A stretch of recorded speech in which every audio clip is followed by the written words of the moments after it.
بسم اللہ الرحمن الرحیم۔ سرور کائنات آقا دو جہاں حضرت محمد صلی اللہ علیہ وآلہ وسلم نے فرمایا کہ قیامت کے دن تمام نسب منقطع کر دیے جائیں گے سوائے میرے۔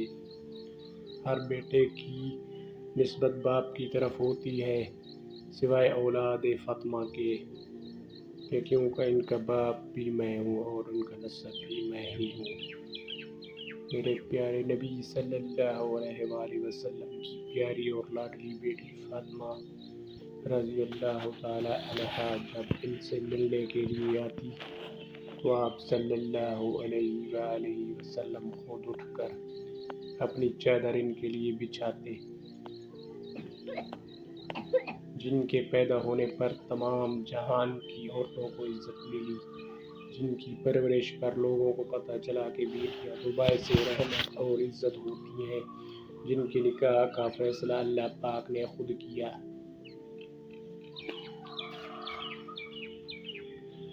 جن کے بارے میں نبی کریم صلی اللہ علیہ وآلہ وسلم نے فرمایا کہ فاطمہ میرے جگر کا ٹکڑا ہے، جس نے اسے تکلیف پہنچائی اس نے مجھے تکلیف پہنچائی۔ ایک دن حضرت سیدنا مولا علی رضی اللہ تعالیٰ عنہ تشریف لائے تو آپ نے دیکھا کہ گھر کے سب کام مکمل ہیں۔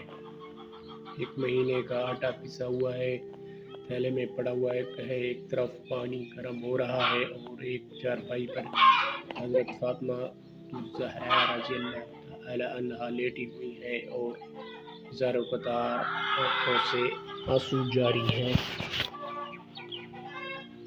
تو حضرت علی رضی اللہ تعالی عنہ نے بی بی سیدہ فاطمہ پاک سے پوچھا کہ آج کیا بات ہے، گھر میں بہت زیادہ آٹا موجود ہے، پانی گرم ہو رہا ہے۔ تو سیدنا فاطمہ رضی اللہ تعالی عنہ زہرا رضی اللہ تعالی عنہ فرماتی ہیں کہ اے علی میرے پیارے شوہر، میں نے آج خواب میں دیکھا ہے کہ میرے بابا جان حضور نبی اکرم صلی اللہ علیہ وآلہ وسلم کچھ تلاش کر رہے ہیں۔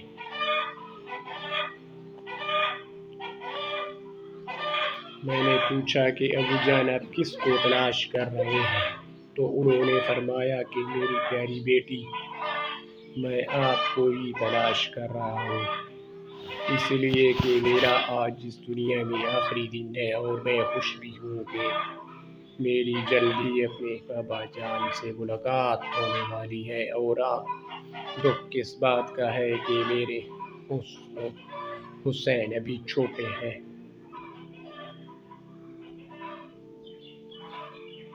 اسی لیے میں آپ کو اجازت دیتی ہوں کہ میرے بعد آپ شادی بھی کر لینا تاکہ ان کی کوئی دیکھ بھال کرنے والی موجود ہو۔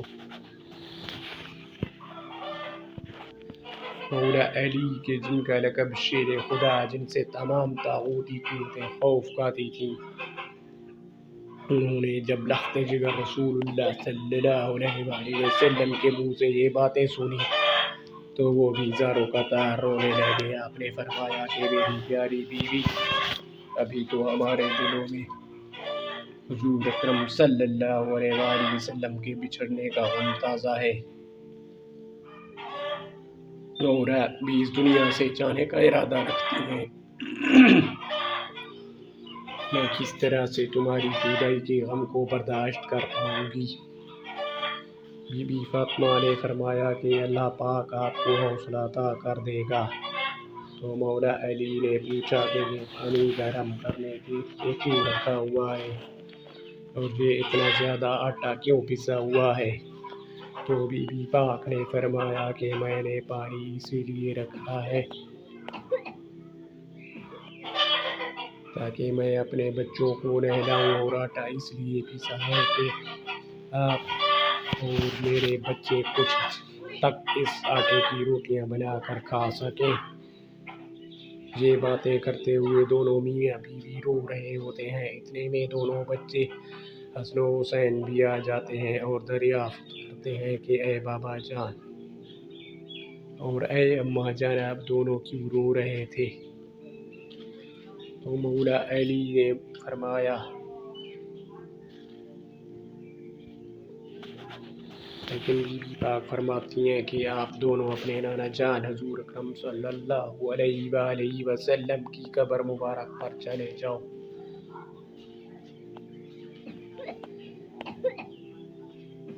روایت میں اس طرح بیان کیا گیا ہے کہ دونوں بھائی حضرت امام حسن و حسین اپنے نانا جان حضور اکرم صلی اللہ علیہ وآلہ وسلم کی قبر مبارک پر جا کر بیٹھ جاتے ہیں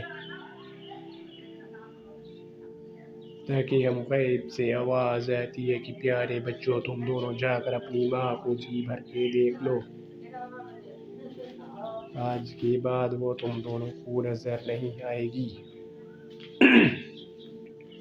یہ آواز دونوں کو کانوں میں پڑتی ہے تو دونوں ہی گھر چلے جاتے ہیں۔ وہ دونوں ہی اپنی ماں بی بی فاطمہ رضی اللہ تعالیٰ عنہا کے گلے لگ کر خوب روتے ہیں۔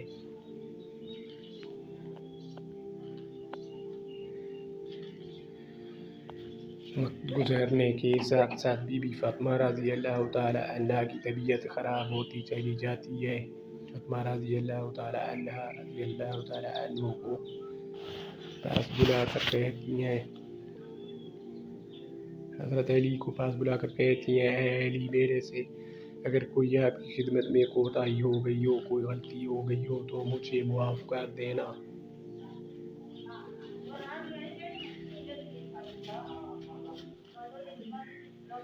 تو حضرت علی رضی اللہ تعالیٰ عنہ فاطمہ الزہرا کو فرماتے ہیں کہ فاطمہ تم نبی کریم صلی اللہ علیہ وسلم کی بیٹی ہو، آپ نے اپنا حق ہر وقت اچھے طریقے سے ادا کیا ہے، میں آپ سے خوش اور راضی ہوں۔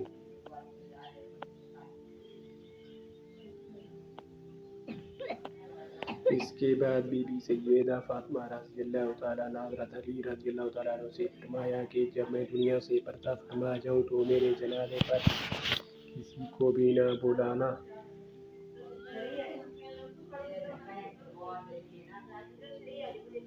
بی بی کی بات سن کر حضرت علی رضی اللہ تعالیٰ عنہ فرماتے ہیں کہ بی بی فاطمہ میں آپ کے جنازے پر لوگوں کو کس طرح روک سکتا ہوں؟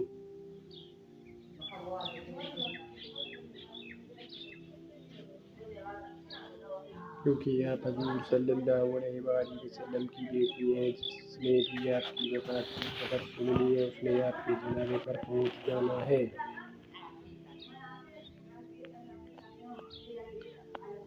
پیارے نبی کریم صلی اللہ علیہ وسلم کی پیاری بیٹی سیدہ فاطمہ رضی اللہ تعالیٰ عنہا نے فرمایا کہ اے علی میں نے ساری زندگی کسی مرد کی نظر اپنے اوپر نہیں پڑنے دی، اور میں چاہتی ہوں کہ میرے مرنے کے بعد بھی مجھ پر کسی غیر مرد کی نظر نہ پڑے۔ جب شام ہو جائے تو اور رات کی تاریکی شروع ہو جائے تو مجھے دفن کر دینا۔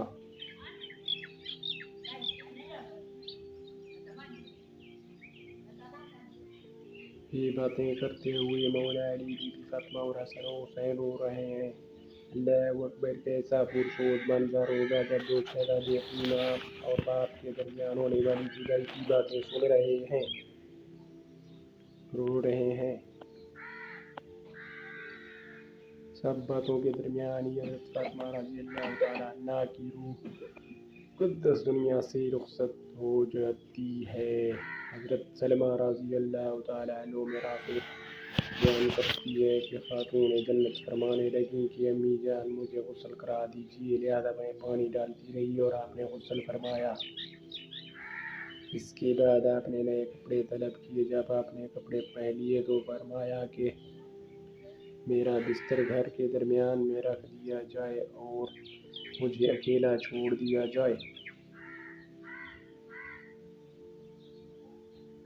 حضرت سلمہ مزید روایت کرتے ہیں کہ حضرت فاطمہ فرمانے لگی کہ امی جان میں اپنے رب کی بارگاہ میں حاضر ہونے جا رہی ہوں۔ اب جب مالک الموت حضرت فاطمہ رضی اللہ تعالیٰ عنہا کی روح قبض کرنے کے لیے نکلے تو خیال آیا کہ جب بھی میں حضور اکرم صلی اللہ علیہ وآلہ وسلم کے پاس گیا تو پیارے نبی اکرم صلی اللہ علیہ وآلہ وسلم نے اپنی بیٹی کو پردہ میں جانے کا حکم دیا تھا، آج میں ان کی بیٹی کی روح کیسے نکال سکتا ہوں؟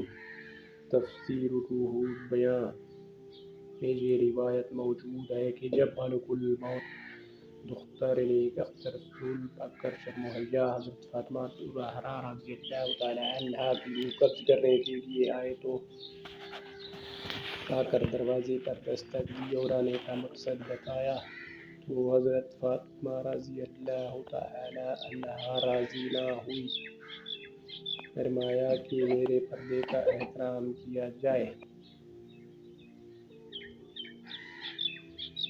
اللہ پاک کے پاس حاضر ہوا ملک موت کے تو پھر خود اللہ پاک نے ان کی روح قبض کی ہے۔ اللہ پاک ہمیں بھی ایسا ہی پردہ کرنے کی توفیق عطا فرما اور ہمیں با پردہ رہنے کی توفیق عطا کر۔ ان کی سنت پر عمل کرتے ہوئے پردہ کرتا رہنا چاہیے۔ ثم آمین آمین آمین۔ چینل کو سبسکرائب کیجیے۔ Thank you.